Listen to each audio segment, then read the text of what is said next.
Ikirenga yewe we amazu 8 yose yubatse Kigali muri kapitali. Airtel ituzaniye promosiyo ya Noheri n'ubunani y'Ikirenga. Buri cyumweru hari inzu yo gutsindira naho buri munsi hari amakashi menshi we.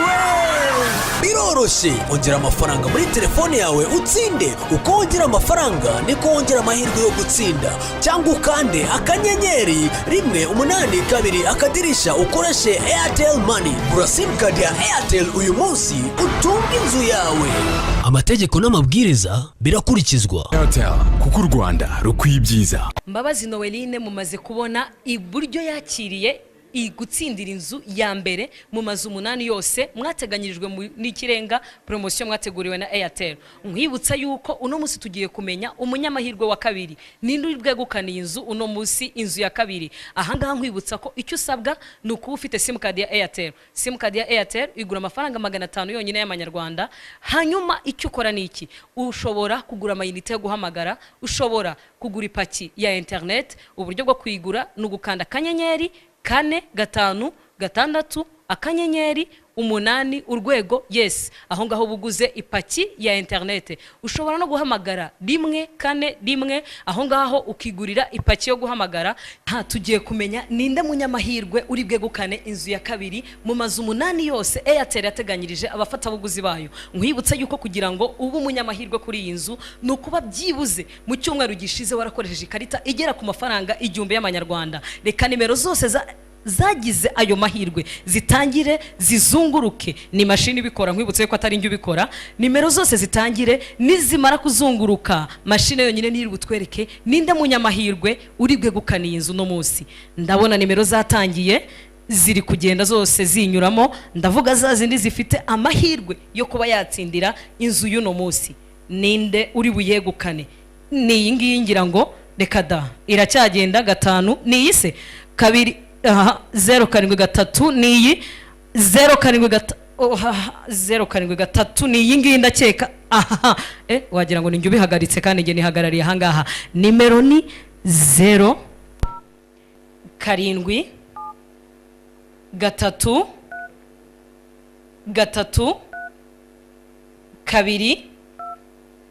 1 8 0 8 6. Ese yaba aherereye mu mujyi wa Kigali, yaba ari mu ntara, yaba ari mu nkengero z'umujyi wa Kigali? Aha, nimero iciyemo. Reka turebe uyu munyamahirwe twumve uwo ari we. Nambabara yanyitabe mfite amashyushyu yo kumuvugisha. Allo? Oui. Mwiriwe? Mwiriwe. Uhamagawe n'umuntu bita Liliane? Uhamagawe n'umuntu bita Liliane? Ijara? Liliane? Ndifuza ko wambwira amazina yawe. Nitwa Uberewe Renatha. Witwa nde? Nitwa Uberewe Renatha. Uberewe Renatha? Uberewe Renatha. Renatha ukaba uherereye he? Renatha uherereye he? Ndanga ku Gisozi. Uri ku Gisozi? Renatha waba wubatse, waba ukiri ingaragu, byaba bimeze bite? Waba wubatse cyangwa waba ukiri ingaragu? Oya, ntabwo nubatse ndi ingaragu usibye ko mfite umwana. Ufite umwana? Uracyaba iwanyu cyangwa waba wibana n'umwana wawe? Mba ahantu kwa musaza wanjye. Uba kwa musaza wawe? Niba atari ibanga Renatha, waba ukora iki mu buzima busanzwe? Mu buzima busanzwe waba ukora iki? Ngoguki? Ni mu buzima busanzwe, niba atari ibanga waba ukora akahe kazi? Ncuruza utuntu dusanzwe. Ucuruza utuntu dusanzwe nk'uduki? Tw'imyaka, imbuto. Hanyuma Renatha, ndagira ngo umbwire mu buzima busanzwe hari inzu waba ugira cyangwa ntayo waba ugira? Nta nzu waba ugira? Hari inzu naba ngira? Oya nayo ngira. Noneho se hari uburyo waba uzi wabonamo inzu mu buryo bukoroheye? Ngo hari ubu? hari uburyo waba uzi wabonamo inzu mu buryo bukoroheye? yego mani ubusereka da. Ntabwo waba ufite? Ntabwo naba nzi nta bushobozi ndagira bwo kugira izo. None mu buzima bwawe busanzwe bwa buri munsi waba waragize amahirwe yo kugira ikintu wegukana utabiteganyaga? Hari igihe waba waragize amahirwe yo kwegukana ikintu kimwe mu buzima bwawe utabiteganyaga? Hoya. Nta na rimwe. None simukadi yawe ya Airtel waba uyimaranye igihe kingana iki? Simukadi yanjye ya Airtel nyimaranye igihe nayiguze muri iyi minsi. Hamashize nk'igihe kingana icyo uyifite? Nyimaranye nk'ibyumweru nka 3 cyangwa 3 gusa. Uyimaranye nk'ibyumweru 3? Kuva uyifashe ku munsi byibuze ushyiraho amayinite cyangwa se amafaranga angana iki? Kuva uyifashe simukadi yawe ukoresha nk'amayinite angana iki? Ndayakoresha kuko Airtel niyo nsigaye nkunda guhamagaza. Airtel niyo ukunda guhamagaza? Niyo nsigaye mpamagarisha imirongo yose kubera abantu niyo nsigaye mpamagarisha imirongo yose kubera abantu bayingurishije bavuze ko idakonsoma cyane. Nawe wasanze ko idakonsoma cyane? Nawe wasanze ko idakonsoma cyane uhitamo ko bari ukoresha buri munsi? Ngo ntabwo? Nawe wasanze idakonsoma cyane niyo mpamvu wahisemo ko bari ukoresha buri munsi? Niyo mpamvu nayihisemo rwose kuko nyihamagaza abavandimwe benshi. Nkahamagaza MTN, nkayihamagaza kuri Tigo. Kandi amafaranga ntagende cyane? Amafaranga ntagende nkayikoresha kuri WhatsApp. Yego. Nkabona ntabwo yirukanka nka MTN kuko MTN nashyiragamo ikarita igahita ishyiramo ako kanya. Okay.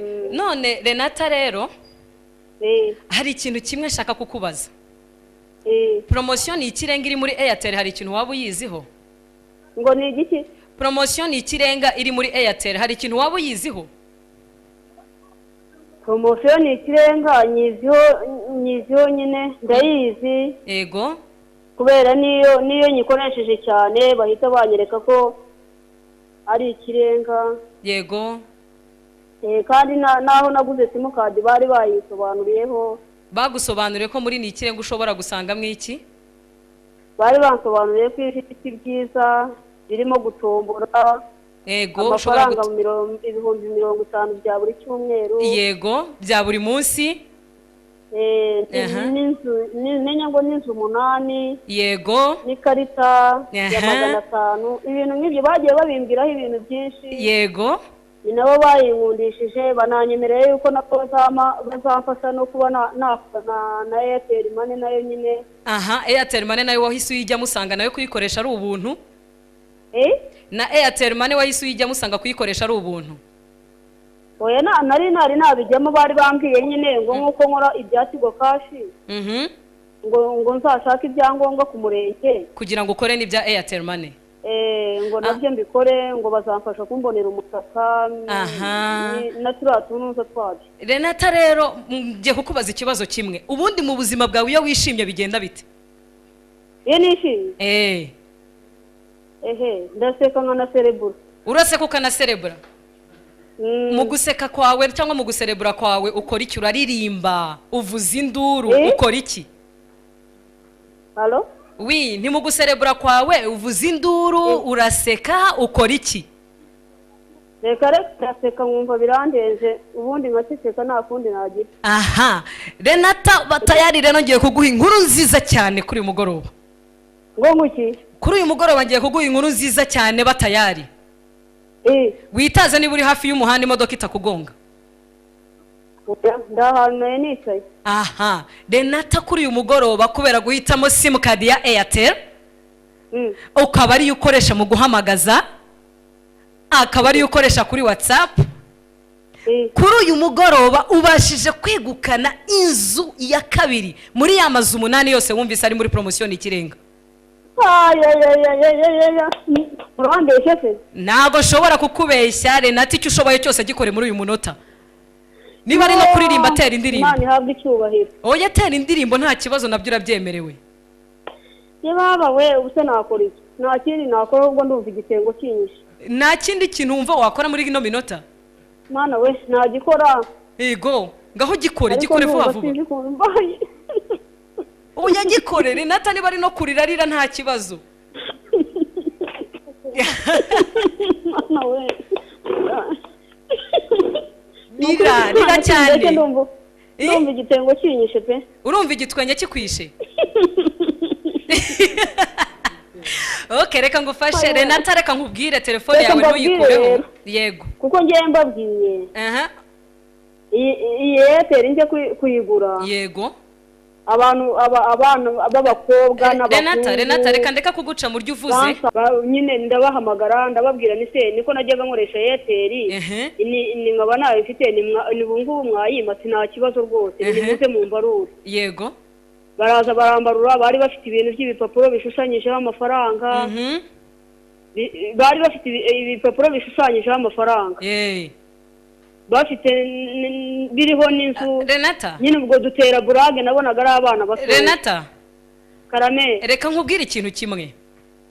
Ibyo bintu ndashaka kubimbwira nkureba amaso ku maso. Ukuntu bigiye kugenda nuko telefone yawe ntuyikureho. Tugiye guhaguruka hano kuri Airtel. Tuze tugusange ku Gisozi. Tugufata tujye kukwereka inzu yawe aho yubatse Ikinyinya. Aho ndi magume cyane rwose ugume ku Gisozi, twe turazana n'imodoka yacu Airtel aba ariyo tugutwaramo. Guma ku murongo ntuwuveho rwose, mu kanya gato turaza duhamagara nimero ya hanyuma utuyobore aho uri buhagaze. Aha, urakoze cyane Renatha, reka mu minota mike cyane ndaba ntagiye kuguhamagara tuje kugufata. Nawe murakoze cyane. Mumaze kwiyumvira umunyamahirwe wa kabiri wegukanye inzu ya kabiri, akaba ari Renatha, atuye ku Gisozi. Ni umumama w'umwana umwe, ntago yubatse ngo abana n'umugabo, ahubwo abana na musaza we. Umva ukuntu ari ikintu cyiza cyane. Yaguze simukadi yikinira, ariko kuri uno munsi wa none simukadi ya Airtel nta mikino ibaho, habaho amahirwe gusa. Ushobora gutsindira inzu, ushobora gutsindira amafaranga. Nkubwira ngo urasabwa gukora ibintu bine byonyine. Icyambere, gura inite ushyire kuri telefone yawe. Icya kabiri, gura ipaki ya interineti. Uburyo bwo kugura ipaki ya interineti, ukanda 4 akanyenyeri 4 5 6 akanyenyeri 8 urwego yes. Aho ngaho ubuguzi ipaki ya interineti. Kimwe nuko ushobora guhamagara kuri 141, aho ngaho ubuguze ipaki yo guhamagara, cyangwa se ugakanda akanyenyeri 182 urwego yes. Ukaba winjiye muri service nziza cyane ryoshye ya Airtel Money. Nkubwira ngo Airtel Money ubu n'ubuntu. Kohereza, kwakira, kubitsa, ikarita, umuriro, ko ari byinshi cyane. Abonoma ya DSTV, abonoma ya StarTime, ibintu byose n'ubuntu muri Airtel Money. Hanyuma nkubwira ngo icyo tugiye gukora muri kano kanya, tugiye kunyarukira ku Gisozi, tugiye kureba Renatha. N'umwana we of course tugomba kumubona, hanyuma tumugeze Ikinyinya ahubakiwe abanyamahirwe 8 bose bazegukana inzu nziza cyane ziri muri promotion Ikirenga. Nkubwira ngo kuko u Rwanda rukwiye ibyiza, ubutaha wasanga ari wowe uzegukana iyo nzu. Ikirenga yewe we, amazu 8 yose yubatse Kigali muri kapitali. Airtel ituzaniye promosiyo ya Noheri n'ubunani y'Ikirenga. Buri cyumweru hari inzu yo gutsindira, naho buri munsi hari amakashi menshi we. Biroroshye, ongera amafaranga muri telefone yawe utsinde. Uko wongera amafaranga niko wongera amahirwe yo gutsinda. Cyangwa ukande akanyenyeri 182 akadirisha ukoreshe Airtel Money. Gura simukadi ya Airtel uyu munsi utunge inzu yawe. Amategeko n'amabwiriza birakurikizwa. Airtel, kuko u Rwanda rukwiye ibyiza.